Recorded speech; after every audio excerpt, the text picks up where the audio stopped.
In this video, we're going to go over the topic 4 practice test on congruence. So number 1, we're looking to see, well, what angle is congruent to angle NMP. So let's take a look at where NMP is. Here's NMP.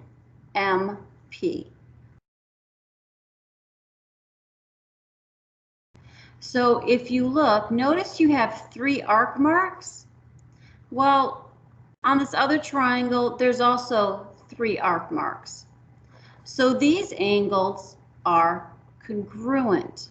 So that would be angle CAB, or we could also call that angle BAC, which is right there. On number 2, given triangle ABC is congruent to triangle PQR, we're given the measurement of angle B as 3V plus 4 and the measurement of angle Q as 8V minus 6.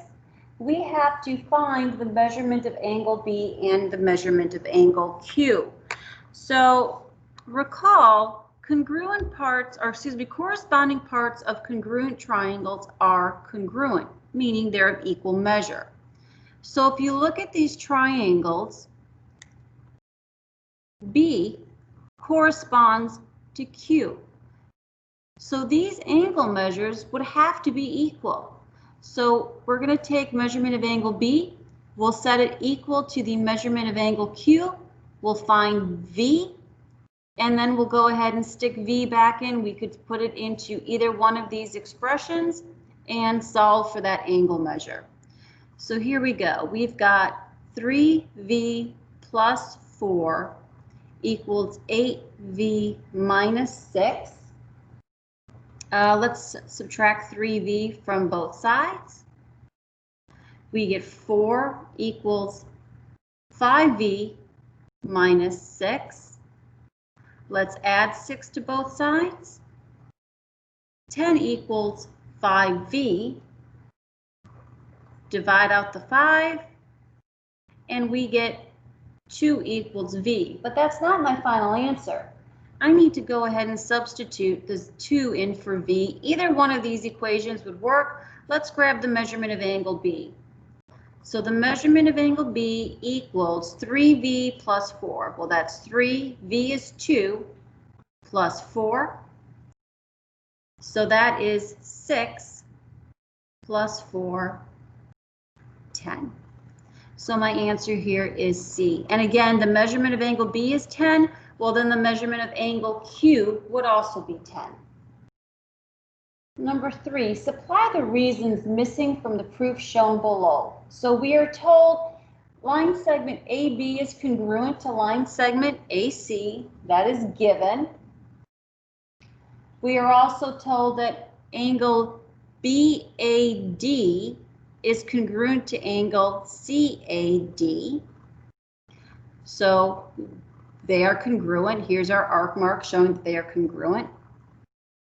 We also know that line segment AD is going to be congruent to itself. It's going to have the same measure. That's our reflexive property.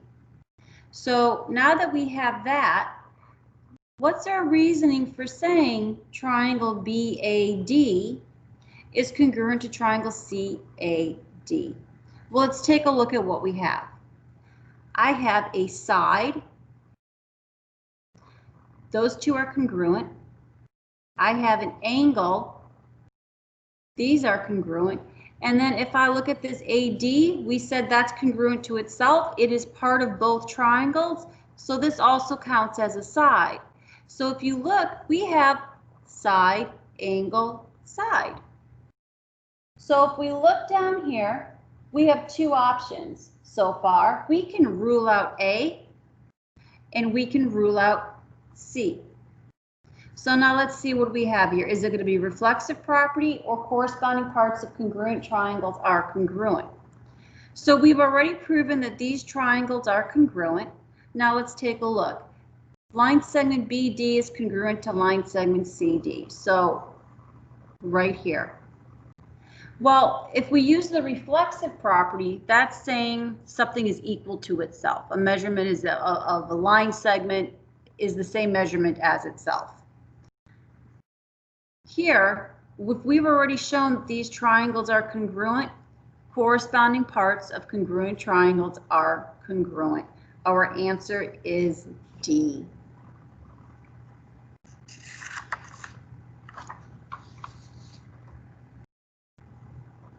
Find the values of X and Y.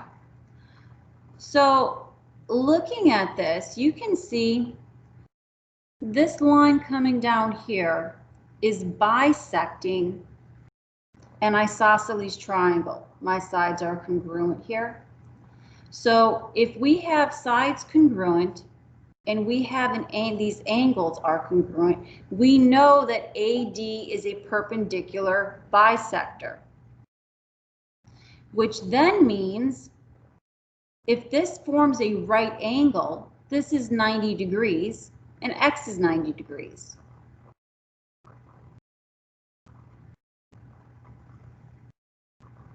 So now I need to find Y. Well, if I know I have one angle measure here, again, an isosceles triangle, if your sides are congruent, so are your base angles. So this also has to be 58 degrees. Now, to find Y, I know that the sum of all of the angles of a triangle equal 180 degrees. So I would take 180 degrees minus X is 90 degrees minus 58 degrees.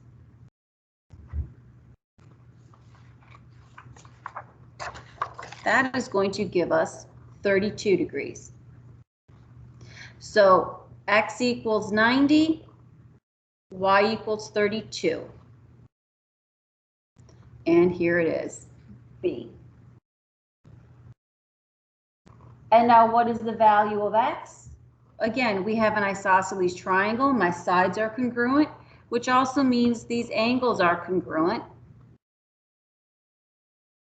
So we can take 180 degrees minus 56 minus 56,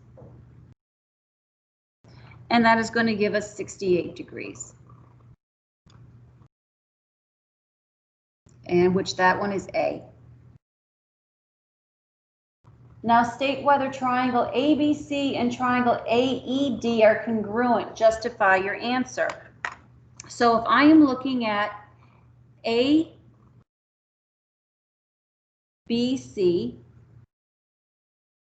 that's this right here, and AED. So I'm looking at these two triangles. Let's take a look. I have here side, side. Both of these sides are 5, so those are congruent. So that's another side, another side. And then look here. These are also congruent. So if you look, you have SSS, side, side, side. But is that the only postulate we can use to prove that these triangles are congruent? Let's take another look. Don't we also have an angle congruent here? You could also go side, angle, side, side, angle, side. So we also have side, angle, side. So we could prove it by B, either side, side, side, or side, angle, side.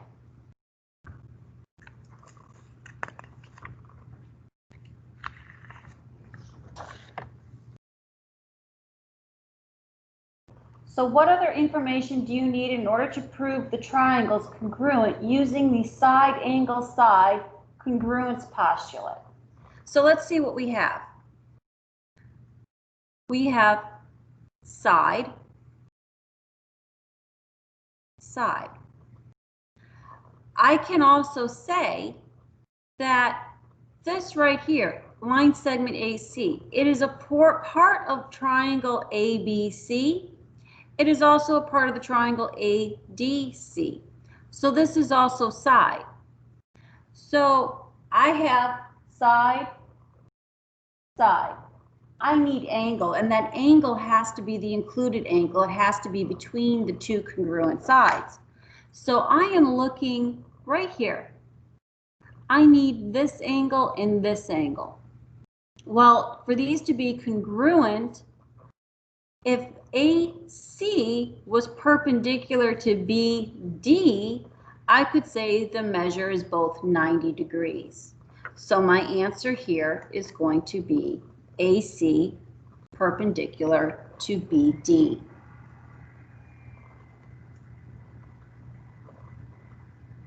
Which pair of triangles is congruent by ASA, angle, side, angle? So let's take a look.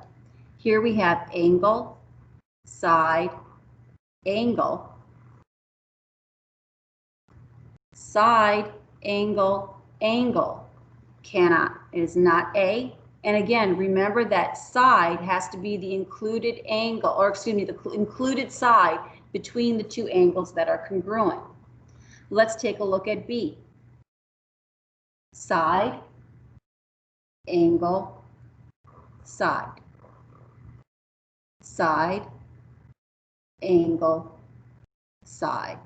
And there it is. Or nope, there's not is. That is side, angle, side. Excuse me, we're looking for angle, side, angle. Let's take a look at C. Side, angle, side. Side, angle, side. Nope. Last one is D. Angle, side, angle, angle, side, angle. Here we are. It is D.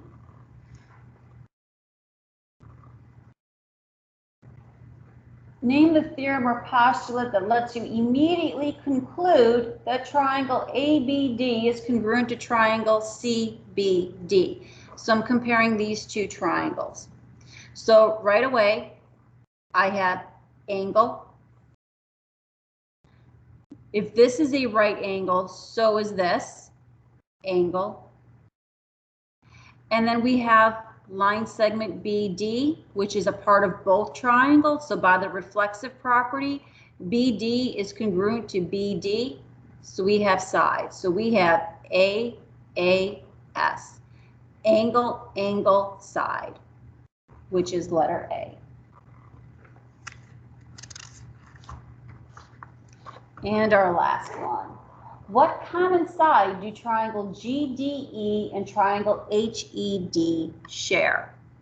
So let's break out, let's take some colors. So what we're going to look at is where do our triangles overlap? So we're going GDE.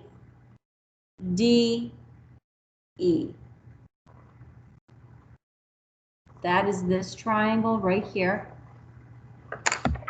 And now we're comparing it to, let's see, HED.